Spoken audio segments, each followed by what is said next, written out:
వేదికలు అలంకరించిన మిత్ర బృందానికి, మీడియా మిత్రులకు ఇక్కడికి పిలువగా నేను వస్తారా అని చెప్పి మాకు అండగా నా జీవితం నుంచి మా అర్జున్ గారి జీవితం దాకా హాస్య బ్రహ్మ గారికి నేను ఇక్కడి నుంచి మనస్ఫూర్తిగా పాదాభివందనం చేస్తున్నా సార్. ప్రతి విషయంలో మమ్మల్ని గెలిపించడానికి ఆయన పుట్టిండు, ఆయన పుట్టినందుకే మేము పుట్టినాం, ఆయనతో పని తీసుకోవడానికి అర్థమైతే లేదు. చాలా విషయాలలో గెలిపిస్తూ ఉన్నాడు. నిన్న బెహరీన్లో ఉన్నాడు, ఇవాళ మన స్టేజ్ మీద ఉన్నాడు. అది ఒక హాస్య బ్రహ్మ గారికి సాధ్యమవుతుంది. అలాగే ఏం రత్నం గారికి మనందరం సినిమాలు ఎన్ని చూసినాం, బాయ్స్ కావచ్చు, ఎలాంటి సినిమాలు చూసినాం.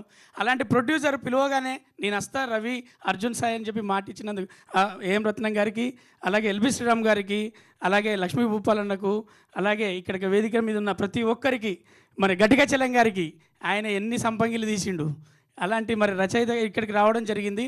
వీళ్ళందరికీ నమస్కారాలు, శుభాభినందనలు. ఇందులో వీళ్ళతో పాటు చేయడం ఒక అదృష్టంగా భావిస్తున్నాం. ఉత్సవం గురించి చెప్పాలంటే అందరూ మరి సుమక్క చెప్పింది, ఇక్కడ నాటకాల మీద తీశారండి. అంటే నాటకాలను ఏంటి, ఇదేమో నాటకం సినిమానా అని అనుకునేటట్టు కాదు. ఇందులో అద్భుతమైన మహానటుల చేత వాళ్ళ గతాన్ని గుర్తు చేయడానికి ఒక నాటకం కాన్సెప్ట్ ఉంటుంది, ఒక ప్రేమ జంట ఉంటుంది, అలాగే ఒక తండ్రి విలువ ఉంటుంది, అలాగే ఒక కూతురు ఒక రెస్పాన్సిబిలిటీ ఉంటుంది. ఈ సినిమా అందమైన తెలుగు చిత్రం. నాటకాల మధ్య నా జీవితంలో ఒక్క నాటకం వేయలేదనే ఒక బాధ ఉంటుంది. దానికోసం నేను సార్ అన్నాడు, మనకు కాంతి అన్నీ ఏవి కాకుండా ఉండవురా, వాటి కోసం గట్టిగా ప్రయత్నాలు చేయాలని చెప్పి మనకు బ్రహ్మానందం గారు ఎప్పుడు చెప్తుంటాడు. నా జీవితంలో ఒక నాటకం వేయాలని ఏకపాత్రాభియం మీద ఒక కథ హిందీలో రాసుకుంటాను. తెలుగులో నేను అందరికీ తెలుసు, హిందీలో చేస్తే అక్కడి నుంచి యాసే వాతక్ సబ్లోకి దేక్తే బోల్కే ఒక కథ రాసుకుంటున్నా. తొందరలో అది చేయాలని నా కోరిక. ఉత్సవం అనేది సురభి నాటకం వాళ్ళు, అంటే సురభి అంటే ఒక కళను నమ్ముకొని ఒక కుటుంబం మొత్తం దాని మీద ఆధారపడడం కాదు, ప్యాషన్ఫుల్గా బతికే సురభి నాటకం వాళ్ళందరూ ఇందులో ఈ సినిమాలో ఉన్నారు. ఫస్ట్ ఈ డయాస్ మించలి మా సినిమా తారల తరఫున, సినిమా ఇండస్ట్రీ తరఫున సురభి నాటకోత్సవాలు, సురభి నాటకంలో చేసే ప్రతి కళాకారుడికి చేస్తున్నా నేను సలాం. Thank you. అర్జున్ అన్న నాకు రైటర్గా పరిచయం.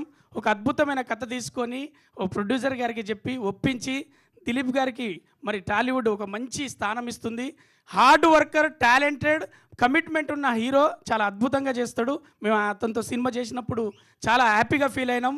సార్ సురేష్ గారు, మీ కష్టం ఊరికే పోదు, మీరు సంచులలో డబ్బులు చూస్తారు. Thank you very much. Release date సుమక్క ప్రకటిస్తుంది. స్పెషల్గా సుమక్కకు థ్యాంక్స్, ఎందుకంటే ఆమె యాంకరింగ్ చేయాలంటే ఎంత బిజీ ఉన్నదో తెలుసు, వాళ్ళ ఇంటికి కూడా పోతలేదు. Thank you. సుమక్క ఏంట్రా, ఏం చెప్పమంటారు బ్రహ్మానందం? ఫీల్ అవుతా పెద్దానికి కళ్ళీళ్ళు పెట్టుకోవద్దు. సుమా ప్లీజ్ ఉండు, నేను మాట్లాడతాను అడుతోటి. రే సుమక్క ఏంట్రా, సుమా నానమ్మ. మీరు ఈరోజు కూడా బెహరీన్లోనే ఉండాల్సింది. అది అంటే ఇప్పుడు బ్రహ్మానందం గారిని ఏమని పిలవాలా అని. ఓకే, ఈ రిలీజ్ డేట్ సంబంధం నాకు లేదు. ఆ రిలీజ్ డేట్ గురించిన వివరాలు మన అర్జున్ కానీ, దిలీప్ కానీ, లేకపోతే సురేష్ గారు కానీ అనౌన్స్ చేస్తారు. ఇది రచ్చరవి మధ్యలో నాకు పెట్టిన ఫిట్టింగు.